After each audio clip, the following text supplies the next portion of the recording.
जितना कठिन संघर्ष होगा जीत उतनी ही शानदार होगी। जितना कठिन संघर्ष होगा जीत उतनी ही शानदार होगी। नमस्कार मित्रों, एक बार फिर आप सबका अपने YouTube चैनल मन्नत क्लासेस पल्लो पर हार्दिक अभिनंदन है। मैं आशा करता हूं कि आप सभी अच्छे होंगे। आप जहां भी रहें स्वस्थ रहें, मस्त रहें और अपने लक्ष्य की ओर बढ़ते रहें। मित्रों, पिछले वीडियो में हमने बात की थी प्रश्न संख्या 1, 2 और 3 पर। आज हम बात करेंगे प्रश्न संख्या 3 से आगे के प्रश्नों पर। अगर कोई मित्र इस प्रश्नमाला से संबंधित वीडियो अगर देखना चाहता है तो उसकी लिंक इस वीडियो के डिस्क्रिप्शन में दी गई है, वहां से जाकर आप इसे देख सकते हो। हम बात करते हैं प्रश्न संख्या 4 पर। प्रश्न संख्या 4 है HCF 306 और 657 का 9 दे रखा है, इनका एलसीएम ज्ञात करना है। एकदम आसान प्रश्न है, रटने की कतई भी जरूरत नहीं है आपको। देखो किस प्रकार करते हैं। मैंने आपको कल एक सूत्र बताया था कि दो संख्याओं का गुणा बराबर क्या होता है, LCM into HCF. LCM into HCF. देखो यहाँ पे दो संख्याएं दे रखी है 306 और 657, इनका एचसीएफ दे रखा है, एलसीएम में ज्ञात करना है। तो एक 4 चीजों में से 3 चीजें हमें दे रखी है, तो सबसे पहले यहाँ पे लिख देंगे हम जानते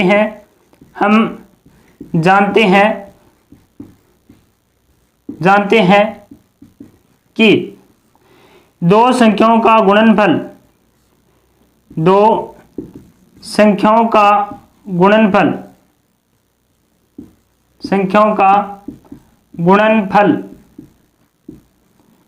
भी जो दो संख्याएं दे रखे हैं दोनों का गुणनफल बराबर होता है इनके एचसीएफ इंटू एलसीएम के बराबर होता है। जो भी दो संख्याएं दे रखी है उन दोनों का गुणा है वो एचसीएफ और एलसीएम के बराबर होता है। दोनों संख्याओं का गुणा करते हैं यहाँ पे, एक संख्या 306 और दूसरी कितनी है 657। 306 इंटू 657 और ये एचसीएफ कितना है इनका 9 दे रखा है, एलसीएम हमें ज्ञात करना है। तो एचसीएफ की जगह क्या लिख देंगे 9 और एलसीएम हमें ज्ञात करना है। अब देखो एलसीएम के गुणा में है 9, तो इसका पक्षांतरण करेंगे, इधर आएगा किस में आ जाएगा बटा के अंदर। तो एलसीएम बराबर क्या हो जाएगा, देखो 306 इंटू 657 और इसके बटे में 9 और 9 का भाग देते हैं, इसमें हम जा रहा है 9 का भाग। 9 तिये 27, 3 6 9 चुके 36 इंटू 657। अब इन दोनों का गुणा करते हैं, इनका गुणा करने पे आएगा 22,338। 22,338 ये अपना आंसर हो गया। अभी इनका एलसीएम कितना है अभी 306 और 657 का 22,338। अब हम प्रश्न संख्या 5 पर बात करते हैं। प्रश्न संख्या 5 है जांच कीजिए कि क्या किसी प्राकृत संख्या n के लिए संख्या 6 की घात n अंक 0 पर समाप्त हो सकती है। यह पूछ रहा है कि 6 की घात n है वो क्या कभी 0 पर समाप्त हो सकती है n के लिए, यानी प्राकृत संख्याओं के लिए जो 1 से शुरू होती है। तो देखो कोई भी संख्या अगर 0 पर समाप्त हो रही है यानी जिसका इकाई अंक 0 होना चाहिए, तो उसमें 2 और 5 अभाज्य गुणनखंड अवश्य होनी चाहिए। उस संख्या के अभाज्य गुणनखंड करें तो 2 और 5 अवश्य आना चाहिए, तो वो क्या होगी 0 पर समाप्त होगी। जैसे एक उदाहरण देखते हैं हमने बोल दिया कि 30 है, 30 में लास्ट में क्या है अभी 0 है, तो इसके गुणनखंड करके देखते हैं। 2 का भाग देंगे 15 बार जाएगा, फिर 3 का भाग देंगे 5 बार जाएगा और 5 का भाग देंगे 1 बार जाएगा। तो इसमें देखो 2 और 5 दोनों अभाज्य गुणनखंड आ गई, तो इसके इकाई के अंक लास्ट में क्या है 0 है। हमने ले लिया अभी 18 करके देखते हैं। 2 का भाग देंगे 9 बार जाएगा, 3 का भाग देंगे 3 बार और 3 का भाग देंगे 1 बार। इसमें देखो लास्ट में अंक क्या है 8 है, 0 नहीं है, तो इसमें 2 और 5 यानी दोनों आने चाहिए, तो इसमें क्या आ रहा है केवल 2 आ रहा है, तो ये 0 पर कभी समाप्त नहीं होगा। इसी प्रकार इस प्रश्न में देखते हैं, लिखते हैं किस प्रकार होगा। यहां लिखेंगे सबसे पहले हल संख्या 6 की घात n अंक 0 पर समाप्त तब होगी जब इनके अभाज्य गुणनखंड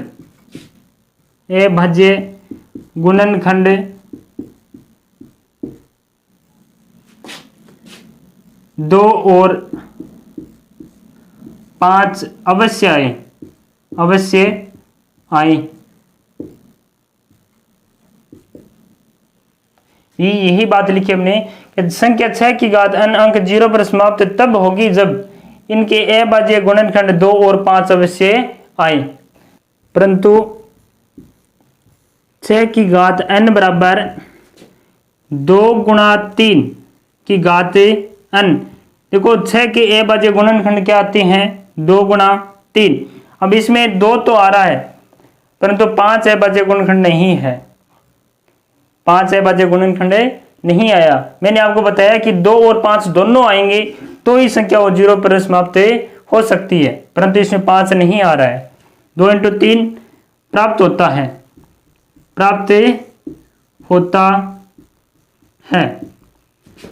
जिसमें अभाज्य गुणनखंड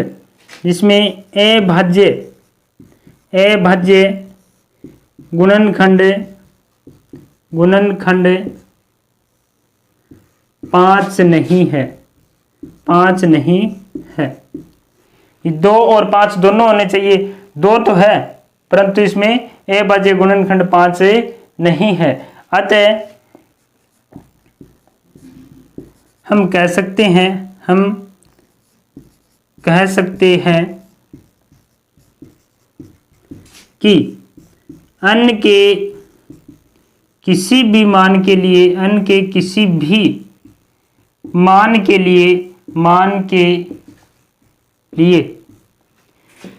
6 की घात n अंक 0 पर समाप्त नहीं होगी। अंक 0 पर समाप्त नहीं होगी। ये था अपना प्रश्न। मुझे उम्मीद है कि ये प्रश्न आपको समझ में आ गया होगा। अगर ये प्रश्न आपको समझ में आया है तो इस वीडियो को लाइक करें, कमेंट करें और ज़्यादा से ज़्यादा शेयर करें और सब्सक्राइब भी करवाएं कि आपका सपोर्ट हमारे लिए मोटिवेशन का कार्य करता है। अब हम प्रश्न संख्या 6 पर बात करते हैं। प्रश्न नंबर 6, व्याख्या कीजिए 7 गुणा 11 गुणा 13 प्लस 13 और 7 गुणा 6 गुणा 5 गुणा 4 गुणा 3 गुणा 2 गुणा 1 प्लस 5 भाज्य संख्याएं क्यों है। इन्हें हमें भाज्य संख्याएं सिद्ध करना है कि ये भाज्य संख्या क्यों है। तो सबसे पहले बात करते हैं कि भाज्य संख्या क्या होती है और अभाज्य संख्या क्या होती है। तो भाज्य संख्या किसे कहते हैं? वह संख्या जिसमें एक व स्वयं के अलावा अन्य संख्या का भी भाग जाता हो उसे क्या कहते हैं? भाज्य संख्या। फॉर एग्जाम्पल लेते हैं हम, जिसे हमने एग्जाम्पल ले लिया 20 का। किसका एग्जाम्पल? 20 का। 20 पर देखो 1 का भाग जाता है, 20 पर 2 का भी भाग जाता है, 4 का भाग भी जाता है, 5 का भाग जाता है, 10 का भाग जाता है और 20 खुद का भी भाग जाता है। तो भाज्य संख्या की परिभाषा क्या है? एक व स्वयं के अलावा, यानी एक और स्वयं के अलावा अन्य का भी भाग जाए, वो क्या होती है? भाज्य संख्या। तो अन्य संख्या यानी 2, 4, 5 और 10 का भी भाग जा रहा है तो ये क्या होगी भैया की? भाज्य संख्या। अब बात करते हैं अभाज्य संख्या की। तो अभाज्य संख्या वो होती है जिसमें एक और खुद के अलावा किसी भी संख्या का भाग न जाए, उसे अभाज्य संख्या कहते हैं। जिसे हम ले लेते हैं 13 का उदाहरण। तो 13 में 1 का भाग जा रहा है और 13 खुद का भाग जा रहा है, इनके अलावा किसी भी संख्या का भाग नहीं जाता इसमें। तो 13 क्या है? एक अभाज्य संख्या हो गई। इसी प्रकार इसे हमें इनको भी क्या सिद्ध करना है? भाज्य संख्याएं। तो करते हैं हल। यहां पे लिखेंगे दिया है संख्याएं या संख्या 7 गुणा 11 गुणा 13 प्लस 13। अब इन्हें सरल करके लिखते हैं। इनमें 13 कॉमन आ रहा है, दोनों में 13 कॉमन ले लेते हैं तो क्या बचेगा भी? 7 गुणा 11 और इस 13 की जगह 1 बचेगा, इधर भी क्या बचेगा? 1। तो इसका थोड़ा सरल रूप और लिख लेते हैं, 7 × 11 प्लस 1। अब देखो इसमें 13 का भाग जा रहा है, ये 13 इनके गुणा में पूरी संख्या के, तो इस संख्या में 13 का भाग भी जा रहा है। तो भाज्य संख्या क्या थी? एक व स्वयं के अलावा अन्य का भाग जाए वो क्या होती है? भाज्य संख्या।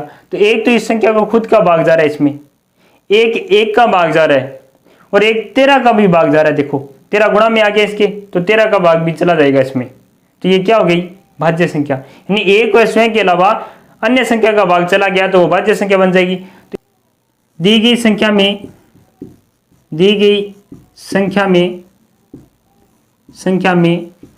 एक व स्वयं के अलावा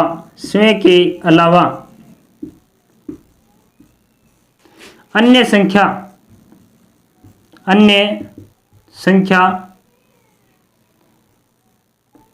संख्या का भाग जाता है, भाग जा रहा है, अतः यह भाज्य संख्या है, भाज्य संख्या है। दूसरी संख्या और देखते हैं। इसी प्रकार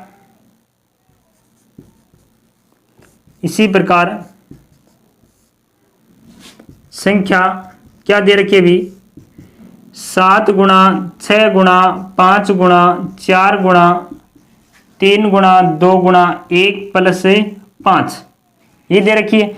इनमें देखो क्या कॉमन आ रहा है, दोनों में 5 कॉमन आ रहा है, तो 5 हम कॉमन ले लेते हैं, तो इसमें क्या बचेगा अभी 7 गुणा 6 गुणा 5 की जगह यहाँ पे क्या रहेगा 1 गुणा में 4 गुणा में 3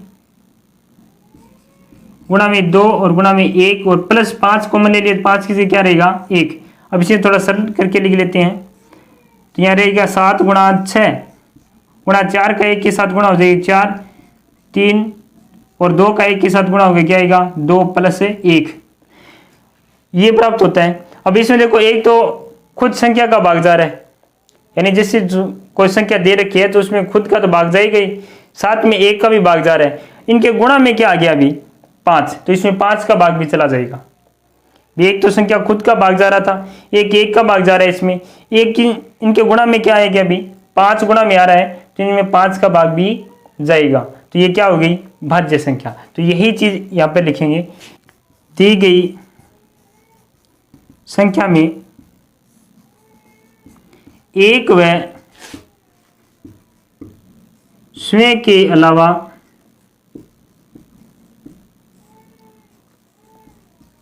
अन्य संख्या का भी भाग जाता है,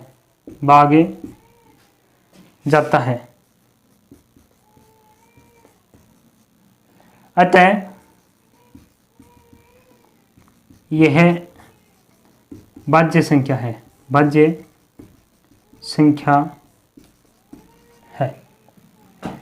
यह था अपना प्रश्न संख्या 6। अब हम प्रश्न संख्या 7 पर बात करते हैं।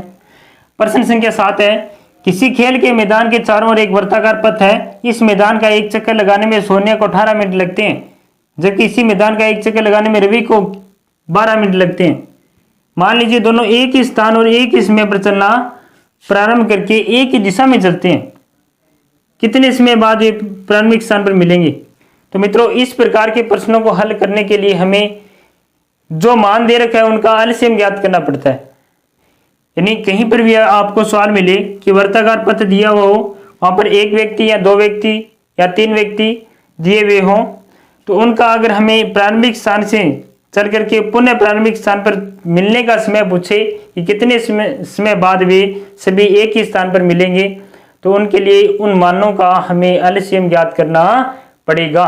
तो इस प्रश्न में भी हम क्या करेंगे, 12 और 18 का क्या ज्ञात करना है, हमें एलसीएम ज्ञात करेंगे, और जितना अपना उत्तर आएगा उतने ही मिनट बाद वे क्या करेंगे, पुनः प्रारंभिक स्थान पर मिलेंगे। इसमें लिखते हैं हम हल, 12 व 18 का लैस है, एलसीएम बोल दो या लघुत्तम है समावर्ती, क्या होगा देखो 12 और 18 इनका लैस ज्ञात करते हैं।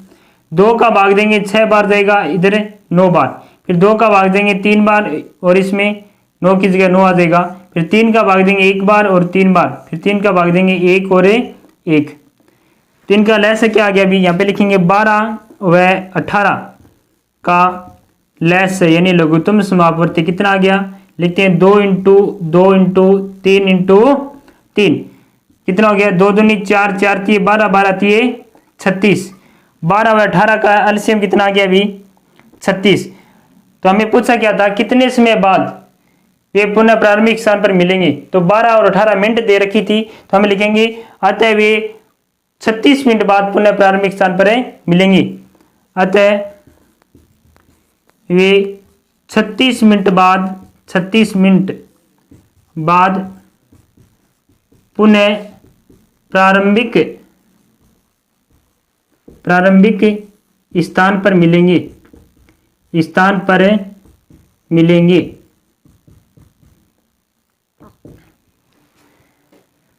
ये था अपना प्रश्न नंबर 7। आज की क्लास में मित्रों बस इतना ही। क्लास कैसी लगी कृपया कमेंट करके जरूर बताएं। अगर आपको क्लास बढ़िया लगी हो तो चैनल को सब्सक्राइब करें और एक बार शेयर जरूर करें। मिलते हैं नई क्लास में नए टॉपिक के साथ, तब तक के लिए सभी को राम राम।